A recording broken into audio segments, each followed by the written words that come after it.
Hey, what's going on, Who Dat Nation? And welcome to another edition of the State of the Saints podcast, where we talk New Orleans Saints. My name is TJ Jones. Thanks for checking out the podcast. I really do appreciate it. On this edition, it is a Q&A edition. That's right, we are bringing back the Q&A edition of the State of the Saints podcast, where I answer questions from loyal listeners like you. So if you ever have any questions that you want to ask the State of the Saints podcast, you can always follow on Facebook. Go to facebook.com, search the State of the Saints podcast. You can inbox me your questions and I'll respond to them. It's as simple as that.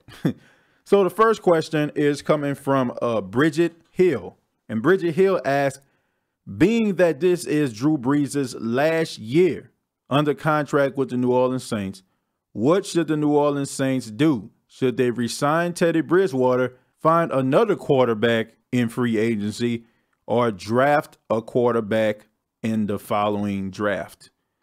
Man, that is a good question. That is a good question. I think this is a question that everybody has had on their mind, man. What is the future for the New Orleans Saints at the quarterback position? I mean, we look at Drew Brees. Drew Brees has had a record-setting year. Of course, he became the all-time leading passer this past year. And, of course, he is in the last year of his contract. He's playing at an MVP type level. I don't think he's going to win MVP. I think that's going to go to Patrick Mahomes. But still, this probably was one of Drew Brees' best year at the quarterback position. I mean, he was playing a quarterback at the first half of the season better than anybody. And he kind of tapered off towards the end. I think he had like 7 touchdowns, maybe 5 interceptions. And you can really start to see a little bit of a decline when it comes to Drew Brees. I know we don't want to talk about that. I know we love Drew Brees. I love Drew Brees, but Father Time is undefeated. Who Dat Nation? It's undefeated. I mean, we love Drew Brees. He has brought us some of the greatest moments we can think of as Saints fans. But Drew Brees is not immortal, and he is going to retire. So what do I think the Saints need to do? In my opinion, I think they need to re-sign Teddy Bridgewater. I think they do, because Teddy Bridgewater is a good quarterback. Now, I know what you're seeing. You're seeing Teddy Bridgewater in week 17, and you probably said to yourself, oh, this guy sucks. He don't have what it takes. He's not that good. He didn't wow me. But you have to keep in mind, those were backup offensive linemen that the Saints played with in that game. Man, understand that offensive linemen have to work together. These guys have to be a cohesive unit. They have to know what the other guy is doing, and it's all about chemistry. If their chemistry is out of whack, then your quarterback is going to be sacked more than David Carr in his first year as the Houston Texans quarterback. And trust me, you do not want your quarterback to be sacked more times than David Carr in his first year with the Houston Texans. The guy got sacked almost 60 times, man. I cannot make this stuff up. He got sacked almost 60 times. So if your offensive linemen are not a cohesive unit, you aren't going to be successful as a quarterback. I don't care if you're Joe Montana. I don't care if you're Jim Kelly. I don't care if you're John Elway. I don't care if you're Tom Brady. Point blank period. If your quarterback is not protected, he is not going to show what he has in his arsenal. Teddy Bridgewater is a good quarterback. I don't know if anybody followed him from the Minnesota Vikings, but he had a couple good years with the team. He also made a Pro Bowl. So I think that Teddy Bridgewater can be a solid quarterback for the New Orleans Saints. And I don't think that Coach Sean Payton traded for him just for him to just sit on the sideline for 1 year. I think that this is a long-term thing. I really do. I think that they're really considering making Teddy Bridgewater Drew Brees' heir apparent. Now, don't pay attention once again to the play in week 17. That is not going to tell you the whole story, because Teddy Bridgewater did not play behind Max Unger. He didn't play behind Larry Warford or Andrews Pete or Teron Armstead or Ryan Ramczyk. Now, if he goes out there and he stinks it up behind that line, then maybe we can ask some questions. Now, notice I did not mention Taysom Hill. Now, I know a lot of people love Taysom Hill. I love Taysom Hill too. I like how he is so versatile, man. He's a true athlete. He's a true football player. You can put him in any type of formation, man. You know, he can catch the ball. He can throw the ball. He can run it. I love all of that. But Taysom Hill is not a better quarterback than Teddy Bridgewater. I will go on record in saying that. I watched them both in college. I watched Taysom Hill at BYU. He was a good quarterback, man. He stayed getting hurt. I think he tore his ACL one year and he was out for the season, but he could never stay healthy, man.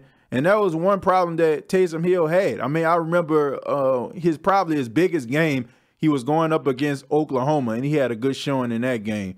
But once again, he is not a better quarterback than Teddy Bridgewater. I remember Taysom Hill in a preseason game when he turned the ball over 5 times. That's hard for me to get over. Now, I understand it's preseason, and I'm giving Taysom Hill the benefit of the doubt too, because once again, you're not playing with starters. You're just playing with guys who are probably going to be delivering mail next week.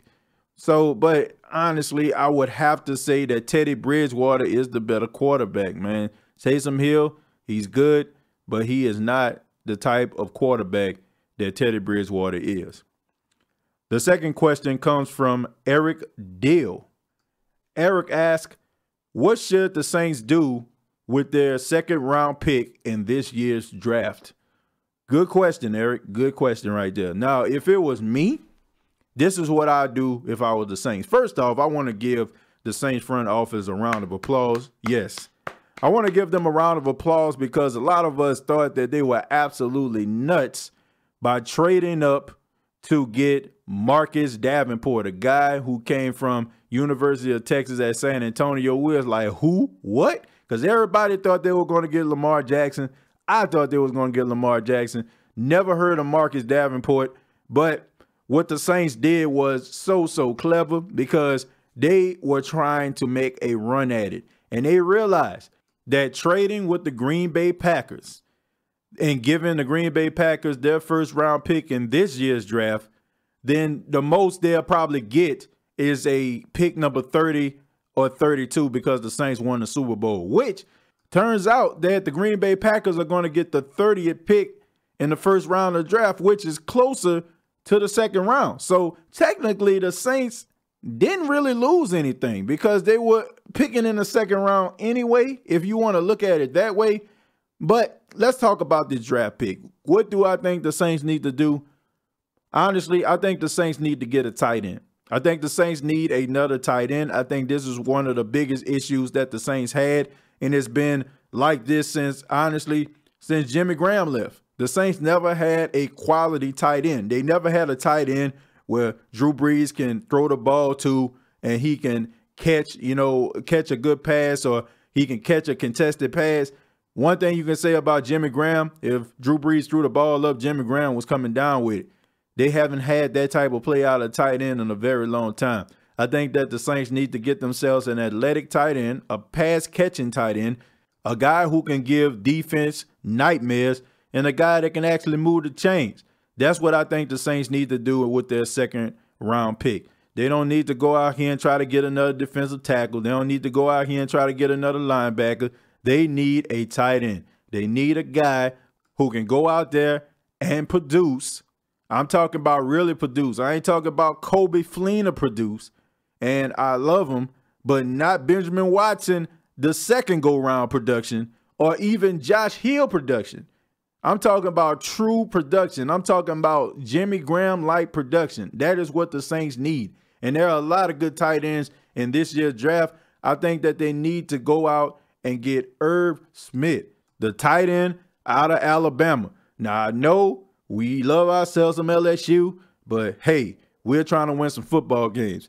Irv Smith is a pass-catching tight end, and I feel like that would be the answer to the New Orleans Saints tight end prayers. That is what they need. They need Irv Smith. So if he's there in the second round, they need to go ahead and pick him up, because I think that they will be eating if this guy is the tight end for the New Orleans Saints this coming season. But this has been the State of the Saints podcast. Once again, if you have any questions, go ahead and hit me up. Go to Facebook.com, go to the State of the Saints podcast, inbox me your questions. Also, check out the State of the Saints podcast on YouTube. Go to youtube.com, search the State of the Saints podcast. And also, previous episodes are available on iTunes, Spotify, and iHeartRadio.com. Till next time, all I have to say is, who dat?